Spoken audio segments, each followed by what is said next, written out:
As you go to Machu Picchu and the surrounding region, Ollantaytambo, Sacsayhuaman, and all these other places, you begin to see megalithic stones. Can you pull up the pictures? Because it's one of the most beautiful, lost cities in the world. On the list of lost cities, I think it's number one. And maybe Grande Jaguar in Tikal in Guatemala is one of them. There's a few of them, but this is one. Just go to images, Rob. It's beautiful. Tikal is amazing. Tikal is amazing, yes. And so Machu Picchu struck me because, first of all, it's a very arid place.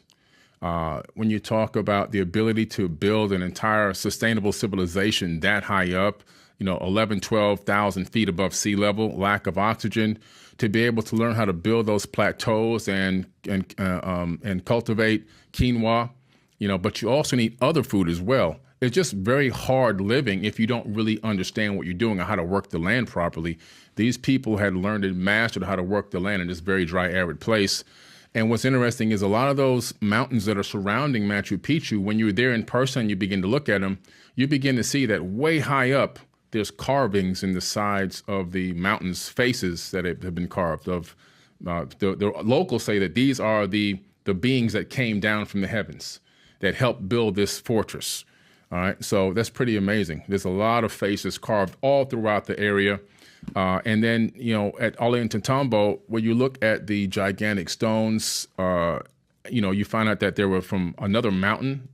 And to get to that other mountain, you have to travel about close to, because you have to, travail the land. You're talking about almost 300, 400 miles, depending on the angle you take to get there. How did they get them harvested out of the mountain? How did they bring them down the mountain? How did they bring them up to the top of another mountain and build them in an interlocking way where the stones are all individually made to fit together, interlocking with no mortar, and they're also earthquake-proof.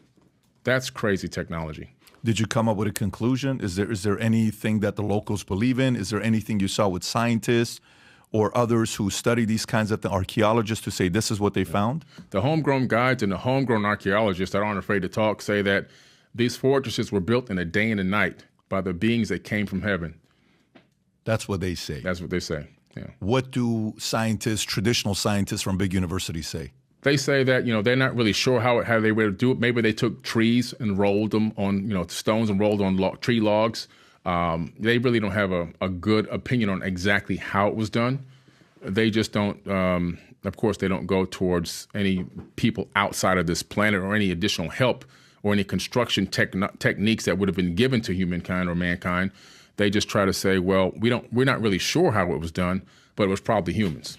So, okay, so that's interesting. When it